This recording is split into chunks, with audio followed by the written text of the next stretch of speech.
नमस्कार दोस्तों, आपसे एक सवाल पूछूं। क्या कभी ऐसा हुआ है कि आप एक कमरे में 10 लोगों के साथ बैठे हुए हों, लेकिन फिर भी आपको ऐसा महसूस हो रहा हो कि यार मैं अकेला हूं? या फिर किसी कमरे में अकेले बैठे हुए हो लेकिन आपका मन फिर भी बहुत शांत है? तो अब एक सवाल उठता है कि अकेलापन क्या है? लोगों का न होना या फिर सही लोगों का न होना? बचपन में ना अकेले रहने का मतलब ये होता था कि मम्मी बाजार चली गई है तो थोड़ा डर लगता था और हम कार्टून नेटवर्क चला के अपने उस डर को भगा दिया करते थे। लेकिन अब हम बड़े हो गए हैं। नेटफ्लिक्स है, यूट्यूब है, इंस्टाग्राम है, व्हाट्सएप है, फेसबुक है, लिंक्डइन है, लेकिन फिर भी दिल कहता है कि यार अपना कोई नहीं है। इतने सारे ऐप्स हैं लेकिन कनेक्शन एक भी नहीं। आजकल ना अकेलापन भी बहुत कंफ्यूजिंग सा हो गया है।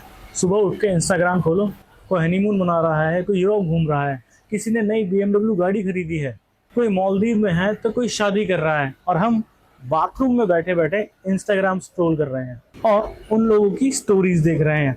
और फिर दिल कहता है कि यार इनकी स्टोरी सेट है और सिर्फ अकेला तू ही बचा है। लेकिन आपको एक बात बताऊं कि सोशल मीडिया पर सब लोग अपनी जिंदगी का एक ट्रेलर दिखाते हैं, पूरी मूवी कोई नहीं दिखाता।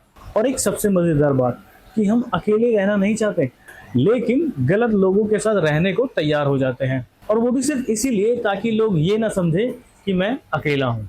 कुछ दोस्त आज भी सिर्फ इसलिए दोस्त हैं क्योंकि वो 10 साल पहले से भी दोस्त हैं। आज ना बातें मिलती हैं ना सोच, लेकिन फ्रेंडशिप अभी भी चल रही है एक EMI की तरह। और रिलेशनशिप में भी यही सीन है कि लोग प्यार में नहीं डर में रहते हैं कि अगर ये चला गया तो, और मैं अकेला रह गया तो, और क्योंकि इसके जाने के बाद मैं अकेला रह जाऊंगा, इसलिए भी वो गलत इंसान के साथ सब कुछ सही होने का नाटक करते हैं। हमारी सोसाइटी में कुछ ऐसे पेरेंट्स भी हैं जो ये बोलते हैं कि बेटे अकेले मत रहो, और वही पेरेंट्स किसी मेहमान के आने पर बोलते हैं जाओ जाकर कमरे में बैठ जाओ। अब आप बताओ कि उस बच्चे को या उस इंसान को रहना कहाँ है, सबके साथ या अकेले? एक टाइम था जब मैं भी यही सोचता था कि सबके साथ रहना ही तो खुशी है, लेकिन धीरे धीरे फिर मुझे एक बात समझ में आई कि भीड़ में रहना और अपनापन दोनों अलग अलग चीजें हैं। क्योंकि भीड़ सिर्फ शोर क्रिएट करती है और अपनापन सुकून देता है।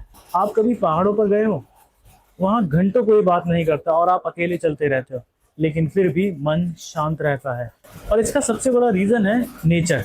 नेचर कभी नहीं पूछती कि आपकी सैलरी कितनी है, आपकी कार कौन सी है, आपके पास सब्सक्राइबर कितने हैं, ये आपका घर कितना बड़ा है। और वहीं उसके ऑपोजिट आपसे कुछ लोग रोज मिलते हैं और हर मुलाकात के बाद आप थक जाते हो क्योंकि वो आपकी एनर्जी लेकर चले जाते हैं।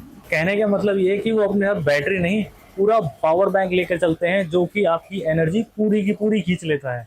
कभी आपने नोटिस किया है कि जब आप खुश होते हो तो पूरी की पूरी दुनिया आपकी दोस्त बन जाती है, लेकिन वहीं अगर आप अंदर से टूटे हुए हो तो आपकी इतनी लंबी कॉन्टैक्ट लिस्ट भी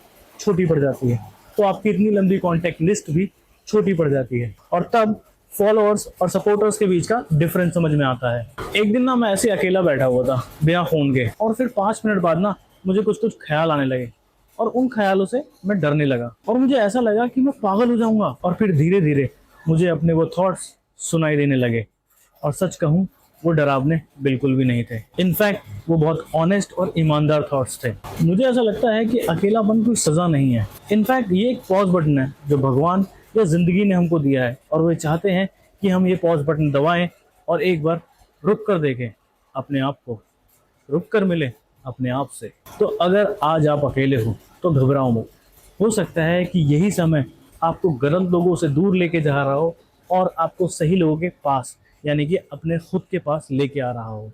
एक बात हमेशा याद रखिए कि अकेले रहना बुरा नहीं होता, बल्कि अकेले रहना गलत लोगों के साथ रहने से ज़्यादा खूबसूरत होता है।